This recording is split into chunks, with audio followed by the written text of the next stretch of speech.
Bismillahirrahmanirrahim. Assalamualaikum warahmatullahi wabarakatuh. Alhamdulillahirabbil alamin. Wassalatu wassalamu ala nabiyyina Muhammadin wa ala alihi wa sahbihi ajmain. Allahumma inna nas'aluka ridhaka wal jannah wa na'udzubika min sakhatika wan nar. Allahumma inna nas'aluka al-'afwa wal 'afiyata fid dunya wal akhirah. Allahumma 'allimna ma yanfa'una wanfa' bima 'allamtana wa zidna ilman. Subhanaka la ilma lana illa ma 'allamtana innaka antal 'alimul hakim. Amma ba'du. Ya ayyuhalladzina amanu taqullaha haqqa tuqatih wa la tamutunna illa wa antum muslimun. Hadirin jamaah salat subuh hafizakumullah. Alhamdulillah kita bisa berkumpul kembali di rumah Allah ini. Kita lanjutkan aktivitas kebaikan kita, yaitu mempelajari ayat-ayat Allah, membaca pesan-pesan yang Allah Subhanahu wa taala sampaikan di dalam ayat-ayatnya. Kita masih di surah Asy-Syams. Insyaallah ini bagian terakhir yang akan kita sampaikan dari surah Asy-Syams, yaitu tentang satu masyarakat, satu kaum yang Allah datangkan, Allah hadirkan di dalam surah Asy-Syams ini untuk menjadi contoh, untuk menjadi pelajaran bagi orang-orang beriman secara khusus dan bagi seluruh manusia tentunya, agar kita tidak seperti mereka, agar kita tidak merasakan akibat keburukan seperti yang dialami oleh mereka. Kaum atau masyarakat yang dijadikan contoh di dalam surah Asy-Syams, satu-satunya masyarakat yang dijadikan contoh di dalam surah Asy-Syams ini adalah kaum Tsamud, yaitu kaumnya Nabi Shalih alaihissalam. Satu masyarakat yang memang ini luar biasa. Allah berikan kenikmatan yang luar biasa kepada kaum Tsamud ini. Nabi Shalih alaihissalam memperingatkan kepada kaumnya, wadhkuru ni'matallahi alaikum. Ingatlah wahai kaumku tentang kenikmatan yang Allah Subhanahu wa taala telah berikan kepada kalian. Allah telah menjadikan kalian sebagai khalaif, sebagai pelanjut, sebagai penerus generasi yang melanjutkan setelah kaum Ad. Kemudian juga disebutkan kenikmatan-kenikmatan Allah jadikan kalian membangun istana-istana di tanah-tanah datar, bahkan tidak cukup di tanah-tanah datar, bahkan gunung-gunung kalian pahat, kemudian kalian jadikan rumah, kalian jadikan tempat tinggal. Jadi kaum Tsamud termasuk kaum yang kuat secara fisik. Allah berikan kemampuan yang luar biasa kepada mereka, yaitu gunung dipahat, gunung diukir, dipahat, kemudian dijadikan rumah-rumah untuk tempat tinggal mereka. Ini salah satu kelebihan yang Allah Ta'ala berikan kepada mereka. Belum lagi kenikmatan-kenikmatan yang lain, kebun-kebun mereka, hasil kebunnya. Tetapi semua kenikmatan yang Allah hadirkan itu tidak cukup untuk membuat mereka beriman, menyembah kepada Allah Subhanahu wa taala. Ketika Allah mengutus Nabi Shalih di tengah-tengah mereka, justru mereka malah menentangnya, mereka malah menantangnya, membantahnya. Banyak kalimat yang diucapkan kepada Nabiullah Shalih alaihissalam. Wahai Shalih, kamu ini termasuk orang yang kena sihir. Kamu ini cuma manusia seperti kami. Kenapa harus kamu yang dipilih, dan seterusnya. Dari kalimat-kalimat penentangan, kalimat-kalimat pengingkaran mereka sampaikan kepada Rasul yang diutus kepada mereka untuk mengantarkan hidayah kepada mereka. Tetapi lagi-lagi tadi, kalau orang sudah terlanjur merasakan kenikmatan, kemudian lupa dengan sang pemberi nikmat, ya begitu. Jadi bahkan mereka tadi, kalau memang kamu betul seorang nabi, seorang rasul, maka tunjukkan buktinya, tunjukkan satu mukjizat kepada kami biar kami percaya. Nah biasanya orang-orang yang suka nantang begini, biasanya begitu dihadirkan bukti yang nyata, mukjizat, sesuatu yang istimewa juga tidak akan beriman. Karena memang dasarnya adalah mereka mengatakan begitu ya karena mereka ingin menantang, mengejek, mengolok-olok saja. Jadi kalau memang betul kamu nabi, kamu rasul, tunjukkan kehebatanmu. Jadi cuma mereka cuma pengen mengolok-olok, pengen menantang, tidak betul-betul pengen melihat kemudian beriman. Sebagaimana orang-orang Quraisy kepada Rasulullah juga sama. Permintaannya banyak sekali. Permintaannya banyak. Wa Muhammad dalam surah Al-Isra dijelaskan itu. Wa qalu lan nu'mina laka hatta tafjura minal ardi yanbu'a. Dan seterusnya ayatnya panjang tentang permintaan-permintaan aneh mereka. Bagi Allah mudah untuk mengabulkan, mewujudkan apa yang mereka minta. Cuma masalahnya, resikonya, kalau sudah Allah berikan bukti yang nyata itu, mukjizat itu Allah hadirkan di hadapan mereka, di depan mata mereka, kok tetap tidak beriman, maka setelah itu Allah akan binasakan mereka. Itu masalahnya. Nah, sedangkan Rasulullah tidak ingin itu. Rasulullah tidak ingin. Rasulullah saking sayangnya kepada umatnya tidak ingin Allah menimpakan azab seperti umat-umat sebelumnya. Jadi permintaan mereka ya tidak dijawab oleh Rasulullah SAW. Mereka minta, wahai Muhammad, kita tinggal di bukit yang dikelilingi gunung-gunung yang membuat kita sempit ini. Kalau memang kamu bisa, suruh gunung-gunung itu menyingkir sehingga kita menjadi lapang tempat kita. Wahai Muhammad, kita tinggal di tempat yang gersang seperti ini. Kalau memang betul kamu nabi, coba keluarkan mata air dari dalam tanah. Tafjura minal ardi yanbu'a. Au takuna laka jannatun min nakhil wa inab. Atau kalau memang betul kamu nabi, coba kamu hadirkan tuh kebun-kebun yang isinya anggur, isinya kurma. Banyak permintaannya. Sampai nantang kalau memang betul kamu nabi, au tarqa fis sama. Coba kamu naik ke langit, kemudian turunkan untuk kami kitab yang betul-betul kamu bawa dari langit kemudian turun ke bumi. Maka sekali lagi bagi Allah sangat mudah untuk mengabulkan apa yang mereka inginkan. Hanya saja resiko terberatnya kalau mereka tidak beriman, mereka akan diazab oleh Allah secara keseluruhan, dimatikan oleh Allah secara keseluruhan sebagaimana umat-umat sebelum Rasulullah SAW. Maka jawaban Rasulullah, aku ini cuma manusia, aku ini cuma utusan. Jadi bagian dari ketawaduan beliau selalu begitu. Jadi sama ini kaum Tsamud juga begitu.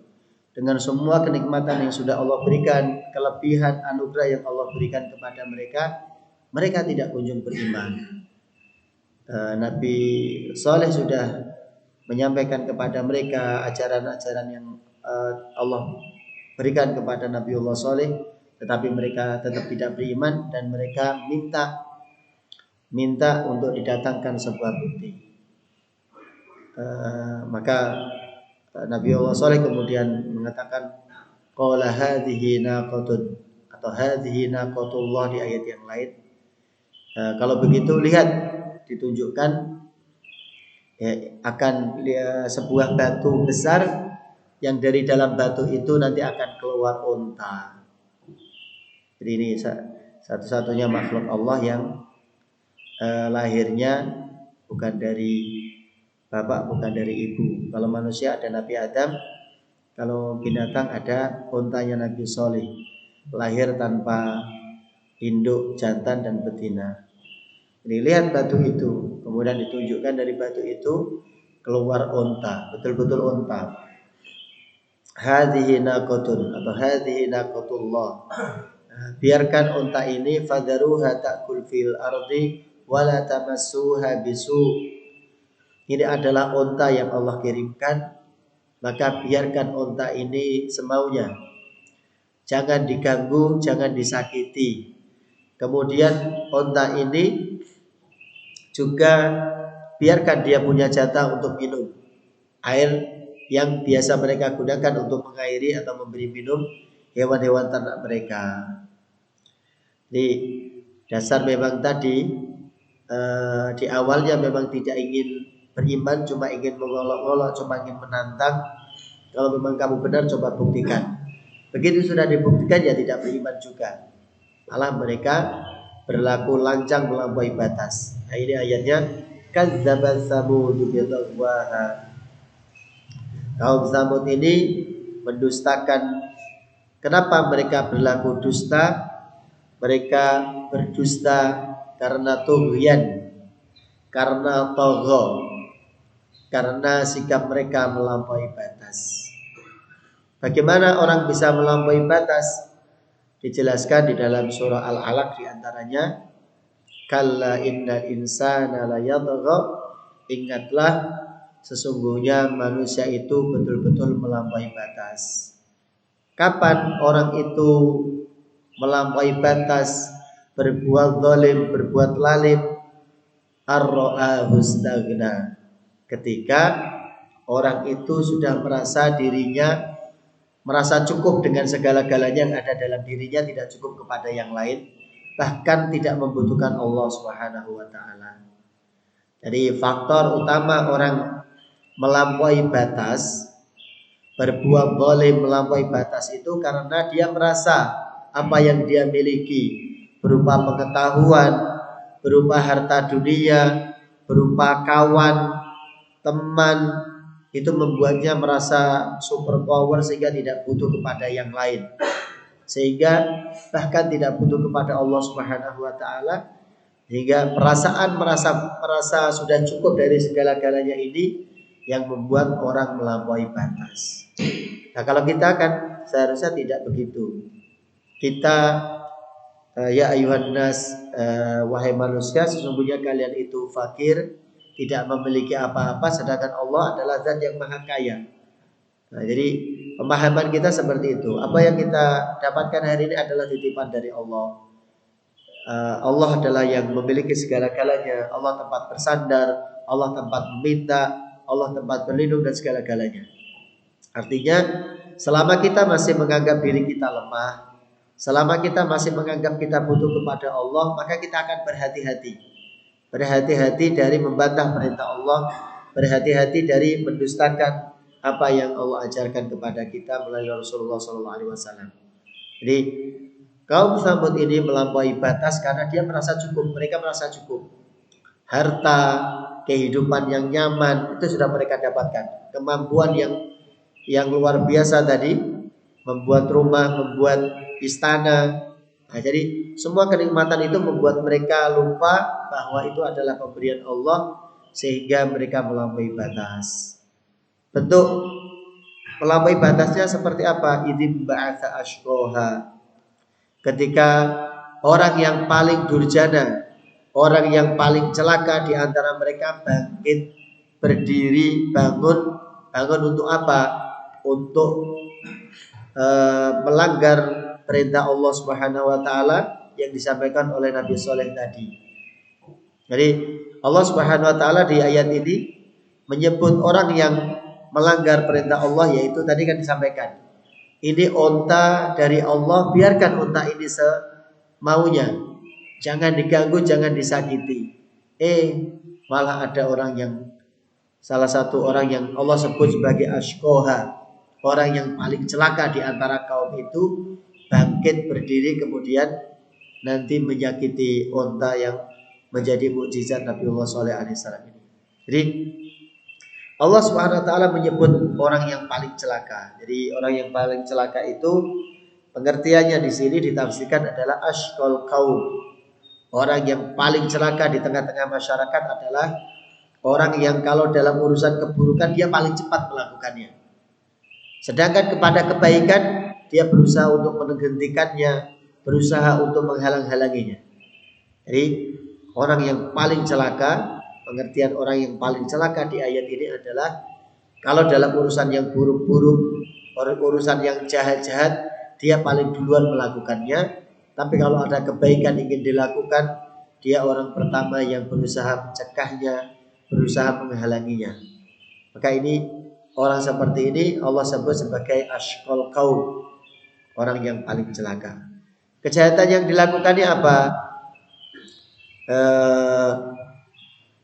Ketika orang ini bangkit, maka Rasulullah SAW sudah memperingatkan mereka. Ini peringatannya, faqala lahum Rasulullah naqatallahi wa suqyaha. Utusan Allah itu sudah berpesan kepada mereka, ini unta Allah, unta yang Allah kirim, unta ciptaan Allah. sebagai bukti yang nyata untuk kalian. Jadi ini bukti yang nyata maksudnya tadi di awal kita sudah sebutkan apa hubungannya kaum Tsamud dengan surah Asy-Syams ini.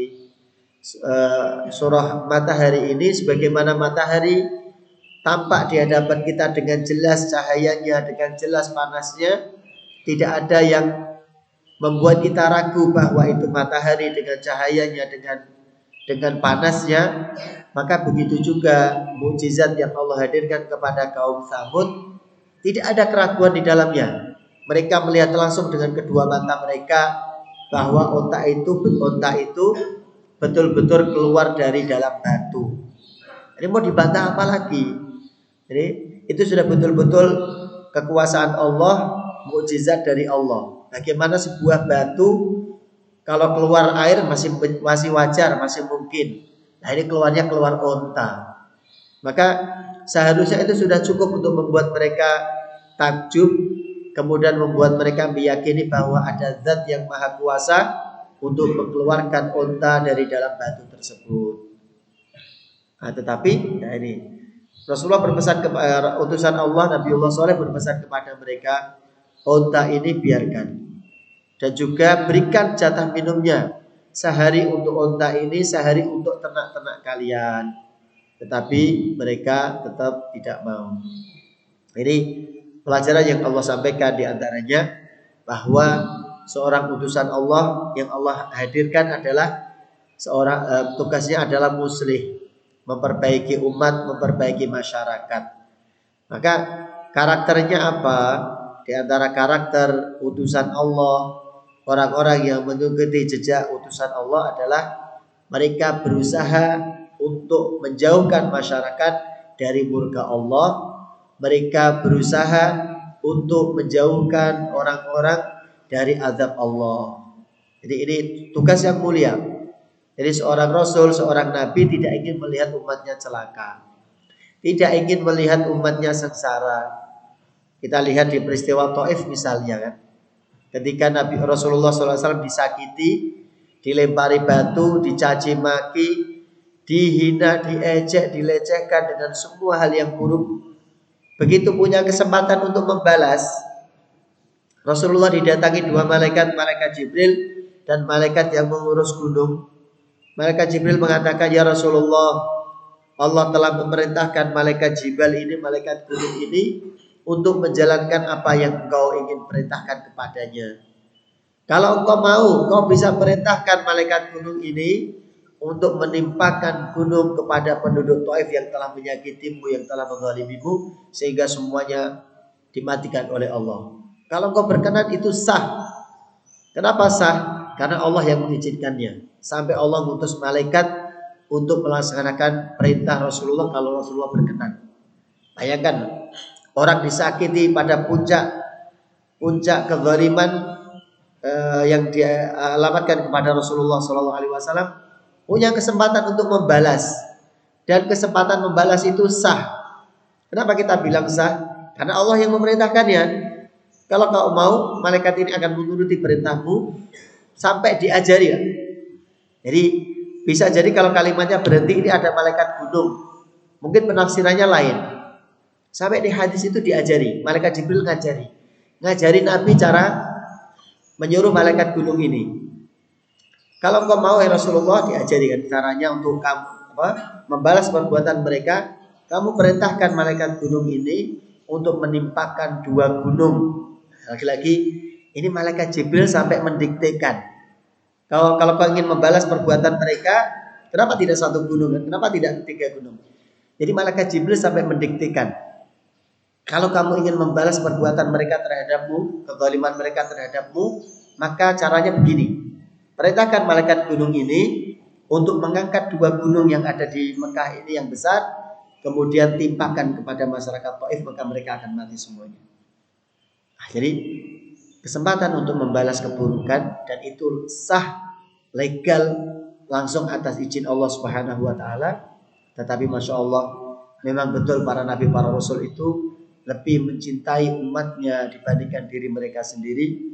Maka jawaban Rasulullah Muhammad SAW, tidak, aku tidak ingin itu. Tetapi aku ingin Allah kelak mengeluarkan dari mereka anak keturunan yang menyembah Allah dan tidak menyekutukan mereka. Jadi ini salah satu bukti bahwa para nabi, para rasul yang diutus kepada masyarakat itu mereka sangat sayang. Mereka tidak ingin masyarakat mereka itu diazab. Mereka tidak ingin umat mereka itu sengsara. Kecuali memang sudah kebangetan. Seperti umat-umat sebelum umat Rasulullah SAW ini sudah kebangetannya sudah luar biasa. Maka para nabi menggunakan doa pamungkas mereka. Jadi kecuali Rasulullah SAW ya, kecuali Rasulullah SAW. Jadi kalau para nabi, para rasul sebelum Rasulullah, mereka menggunakan doa pamungkas mereka untuk agar Allah yang menyelesaikan kaumnya yang membangkang itu, agar Allah menyelesaikan masyarakatnya yang tetap kekeh dalam kekafiran, kekufuran. Kalau Rasulullah tidak, Rasulullah punya doa pamungkas. Doa pamungkasnya digunakan untuk nanti di akhirat, yaitu untuk memberikan syafaat kepada umatnya, terutama syafaatul uzma yang nanti akan sangat bermanfaat untuk kita semuanya umat manusia di akhirat nanti. Jadi tugas para rasul dan siapapun yang menjadi pengikut para rasul, penerus para rasul, tugas mereka adalah sebagai muslih, sebagai orang yang menghadirkan kebaikan, dan tugas utama mereka adalah bagaimana mereka harus membawa masyarakat mereka terhindar jauh dari murka Allah Subhanahu wa taala. Tapi sudah diingatkan, mereka tetap ngotot. Fakadzabuhu. Ini fakadzabuhu fa'aqaruha. Mereka malah mendustakan apa yang disampaikan oleh utusan Allah, yaitu Nabi Saleh, dan mereka tetap ngotot menyakiti unta yang Allah kirimkan tersebut, bahkan mereka menyembelihnya. Begitu mereka menyembelihnya, di ayat yang lain disebutkan mereka menyesal. Tapi penyesalan itu selalu datang terlambat. Jadi mereka sudah melakukan kejahatan, kejahatannya sudah mentok, sudah. Fadamdama alaihim rabbuhum bidzambihim fasawwaha, maka Allah menimpakan kepada mereka murka, azab dari Rabbnya, azab yang Allah timpakan kepada kaum Samud. Yang pertama adalah berupa teriakan yang keras. Teriakan yang keras ini teriakan dari malaikat Jibril, sehingga mereka membuat mereka terjatuh mati di rumah-rumah mereka. Atau yang lain, azab yang lain Allah timpakan kepada mereka adalah Allah kirimkan guntur, suara yang keras, sehingga membuat telinga mereka intinya membuat mereka mati berkelimpangan di rumah-rumah mereka sendiri. Pelajaran terakhir yang ingin kita sampaikan adalah tentang unta Nabiullah Saleh ini. Unta ini yang menyakiti, yang membunuh adalah satu orang. Yang membunuh satu orang, ada yang mengatakan namanya Qudar bin Salif. Ini yang disebut sebagai ashqal kaum tadi, orang yang paling celaka. Karena dia yang berdiri bangkit, kemudian menyakiti unta tersebut dan menyembelihnya. Tetapi pelajaran yang hal adalah fadamdama alaihim, yang melakukan kejahatan satu orang, yang menyakiti unta yang Allah kirimkan itu satu orang, tetapi yang merasakan akibat dari murka Allah, yang merasakan akibat dari azab Allah adalah semuanya kecuali yang beriman. Seluruh kaumnya Nabiullah Saleh kecuali yang beriman. Jadi ini pelajaran mahal buat kita. Bisa jadi yang berbuat kejahatan satu orang, tetapi orang di sekitarnya ketika ada yang melihat orang berbuat jahat, kemudian dia diam saja, tidak berusaha untuk mencegahnya, maka kata Nabi, orang seperti ini disebut sebagai syaitan akhras, syaitan yang bisu. Jadi syaitan bisu. Jadi kalau ada orang berbuat jahat dibiarkan, maka orang yang melihatnya kemudian membiarkannya, maka dia disebut sebagai syaitan akhras, syaitan yang bisu. Kalau ada orang yang berkuar-kuar menyampaikan kebatilannya, menyuarakan kebatilannya, dia juga disebut sebagai syaitan, yaitu syaitan natik, Syaitan yang berbicara. Karena kalau satu tadi syaitan yang bisu dari kebenaran, bisu dari mencegah orang dari kemungkaran. Yang kedua adalah syaitan yang berbicara, yaitu berbicara dengan kebatilan. Jadi yang berbuat dosa satu orang, yang bermaksiat satu orang, tetapi yang ditimpa maksiat seluruh kaum Samud yang durhaka, yang kafir. Kenapa begitu? Karena orang yang diam dari kebatilan, maka mereka dianggap sebagai orang yang ridho dengan kebatilan tersebut, sehingga mereka layak untuk mendapatkan, sama-sama mendapatkan murka Allah, siksa Allah. Jadi orang berbuat jahat. Jadi ilustrasi yang disampaikan oleh Rasulullah dalam hadis luar biasa bagus. Hadis tentang perahu. Kaum masyarakat yang naik perahu, naik kapal. Kapal tersebut terdiri dari dua lantai. Nah, di dalam kapal itu Rasulullah menyebut 3 kelompok orang. Satu kelompok yang melampaui batas, satu kelompok yang dia yudhinu, mudahin, dia penjilat atau orang yang suka nyari aman untuk dirinya sendiri. Yang ketiga adalah orang yang diharapkan nanti beramar ma'ruf nahi munkar. Jadi di kapal itu ada dua lantai, 2 dek, atas dan bawah atau perahu itu. Nah, orang yang ada di bawah, lantai bawah, ketika mereka butuh air, maka mereka harus ke atas. Naik ke dek atas baru mereka bisa mengambil air untuk kebutuhan mereka. Karena keseringannya, maka mereka yang di bawah ini merasa sungkan. Kita kok yang di bawah ini suka ngerepoti yang di atas. Kita yang di bawah ini kok suka ganggu yang di atas. Bagaimana caranya kalau kita ngambil airnya pakai jalan pintas saja? Bagaimana caranya? Ya sudah, kita buat lubang saja di perahu bagian bawah supaya kita lebih mudah ngambil air.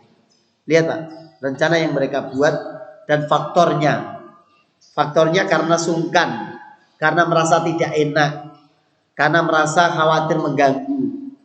Akhirnya muncul ide itu, ya sudah kita buat lubang saja di bagian perahu ini biar kita mudah mengambil air, tidak menyakiti yang di atas, tidak mengganggu yang di atas. Nah, kalau rencana yang mereka buat ini jadi mereka laksanakan, mereka buat lubang di perahu, mau tidak mau suatu saat pasti air akan masuk. Maka di sini yang di atas ini adalah terdiri dari 2 orang, 2 kelompok. Kelompok yang harusnya bisa mencegah mereka, atau kelompok yang kedua adalah kelompok yang penjilat, membiarkan mereka dengan kemungkarannya untuk mencari aman dirinya. Nah, jadi selalu di masyarakat pasti ada 3 kelompok ini.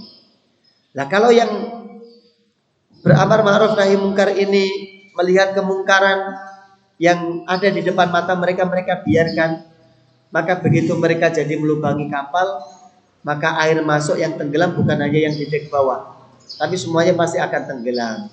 Termasuk yang penjilat tadi juga akan ikut tenggelam kan? Tidak mungkin tidak. Maka ini ilustrasi yang luar biasa terhadap masalah amar ma'ruf nahi munkar. Kalau ada sebuah kemungkaran dilakukan oleh 1 orang, 2 orang, sementara banyak orang melihatnya dan membiarkannya, maka hasil atau dampak dari kemungkaran itu pasti akan dirasakan oleh bersama-sama oleh orang semuanya, tidak mungkin hanya pelakunya saja.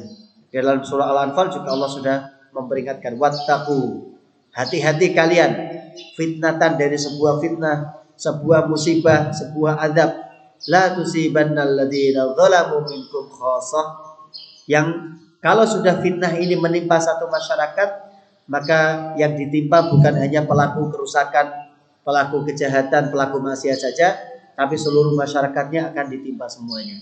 Kenapa? Sekali lagi, pelaku kemungkaran jelas dia akan merasakan azabnya. Sedangkan yang lain yang diam dari melihat kemungkaran itu, tidak berusaha mencegahnya, maka istilah yang digunakan oleh ulama adalah syaitan akhras. Dia sebagai syaitan yang bisu. Maka di dalam kisah di Bani Israel juga sama. Allah Subhanahu wa taala memerintahkan kepada malaikat untuk mengadab suatu masyarakat. Nah, malaikatnya agak bertanya atau protes kepada ya Rasulullah, ya Allah, di tengah-tengah masyarakat itu ada satu orang atau satu kelompok orang yang soleh, yang baik. Apa kata Allah? Justru mulailah adab itu dari mereka. orang yang baik di tengah masyarakat yang rusak tadi. Kenapa? Karena orang yang baik ini tidak berusaha untuk memperbaiki masyarakatnya. Karena orang yang soleh ini dia soleh untuk dirinya sendiri dan dia membiarkan kemungkaran terjadi di tengah masyarakatnya. Justru Allah mengatakan mulailah azab itu dari orang soleh tersebut. Alhamdulillah, jangan sampai itu terjadi di masyarakat kita. Maka sebisa mungkin man ro'a minkum munkaron, barang siapa di antara kalian yang melihat satu kemungkaran, falyughayyirhu biyadihi, maka hendaklah kemungkaran itu dicegah dengan tangannya, dengan tangan kekuasaan, dengan tangan kepemimpinan. Kalau kekuasaan tidak punya, fa in lam yastati' fa bilisanihi, kalau memang tidak punya kekuasaan, tidak punya power dengan kekuatan, maka sampaikan dengan nasihat, sampaikan dengan peringatan lewat lisan-lisan kita. Kalau dengan lisan juga tidak cakap untuk menyampaikannya, tidak pandai untuk memberikan peringatan, fabiqalbi, minimal hati kita mengingkari kemungkaran itu. Hati kita memberontak terhadap kemungkaran yang terjadi itu, wadzalika adhaful iman, maka itulah selemah-lemahnya iman. Minimal masih ada iman di dalam diri kita, di dalam hati kita.